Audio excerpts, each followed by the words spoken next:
দীর্ঘ ১ সপ্তাহ বাবার বাড়ি থাকার পর আজকে চলে যাচ্ছি নিজের শান্তির নীড়ে। তো যখন বাবার বাড়ি আসি তখনও একটি ভালো লাগা এবং খারাপ লাগা কাজ করে। যেহেতু নিজের সংসার ছেড়ে যাচ্ছি, অনেক কিছুই তখন মনে হয়। আবার এরপর যখন বাবার বাড়ি থেকে আবার নিজের বাড়িতে আসি, তখনও একটি ভালো লাগা এবং খারাপ লাগা কাজ করে। মেয়েদের জীবন হয়তো এইরকমই। এই তো দেখতে, দেখতে চলে আসছি নিজের শান্তির নীড়ে। আমার একটি রোগ আছে। আমার নিজের রুম ছাড়া অন্য কোথাও ঘুম হয় না। তো আলহামদুলিল্লাহ আজকে খুব ভালো একটি ঘুম হয়েছে।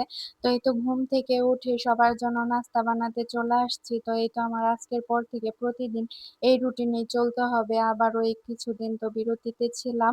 তো আজকের পর থেকে আলহামদুলিল্লাহ আবারও শুরু হয়ে গেল রুটি বানানোর কাজ। তো এই তো রুটি বানাচ্ছি। তো আজকে মেয়ে বলতেছে যে সে ডিম ভাজা দিয়ে খাবে। তো ছেলে বলতেছে সে ডিম ভাজা খাবে না। তো ওদের পছন্দ ২ জনের ২ রকম। জানেন আমার খুবই কষ্ট হয় ওদেরকে নিয়ে। তো এই তো তাসফিয়ার জন্য এখন ডিম ভেজে নিলাম আর তৌহিদকে ডিম সিদ্ধ করে দিলাম। এই তো সবাইকে নাস্তা খাইয়ে আমি চলে আসছি নিজের ঘর গোছাতে। যেহেতু ১ সপ্তাহ বাড়িতে ছিলাম না, তো ঘরের খুবই নাজেহাল অবস্থা।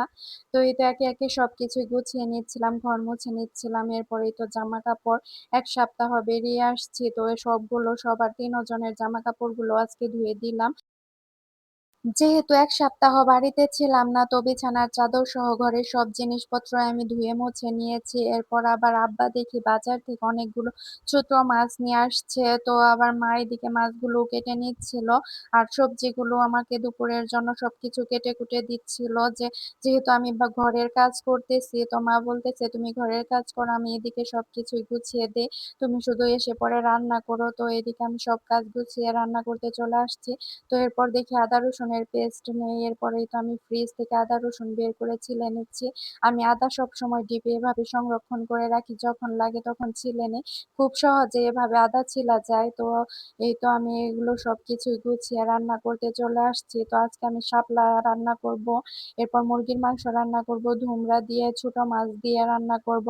তো শাপলা রান্না করার আগে আমি এগুলোকে ভাপিয়ে নিয়েছি। এভাবে ভাপিয়ে রান্না করলে খুব ভালো হয়। অ্যা কিরকম জানি একটা কালো, কালো কালার হয়, তো ওইটা আমার ভালো লাগে না। এজন্য আমি সবসময় এভাবে ভাপিয়ে রান্না করি।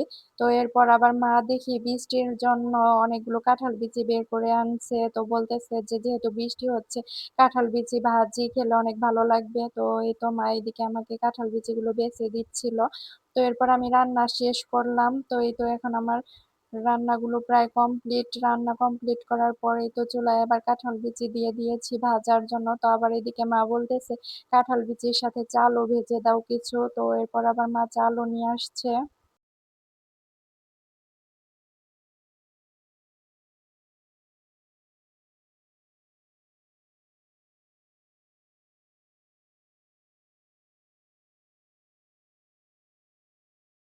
এরপর এই তো আমি চাউলগুলো ভেজে নিচ্ছিলাম আর মা ওইদিকে কাঁঠাল বিচি অনেকগুলো নষ্ট হয়ে যাচ্ছে, তাই কিছু কাঁঠাল বিচি আমি ফ্রোজেন করে রাখবো দেখে মা ওইগুলো পরিষ্কার করে দিতেছিল আমাকে। তো তৌহিদ তাসফিয়া কাঁঠাল বিচি অনেক পছন্দ করে। তো তার জন্যই ভাবছি কিছু ফ্রোজেন করে রাখবো। তো এদিকে আবার মা বলতেছিল এবছর নাকি এখনো কাঁঠাল বিচির ছাতু খাওয়া হয়নি। তো ওইটাই আমি মাকে ব্লেন্ডার করে দিতেছিলাম ছাতু খাওয়ার জন্য।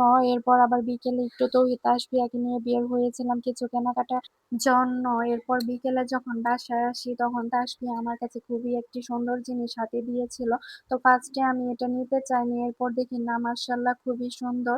তো বলুন তো এটা কি দিয়ে বানিয়েছে? এটা ডিমের খোসার ভিতরে ফুল আর পানি দিয়ে বানিয়েছে। মাশাআল্লাহ খুবই সুন্দর হয়েছে, কিন্তু ঠিক না, এটা কিন্তু পুরাটাই গোল ছিল। এটা এখন গলে গিয়েছে।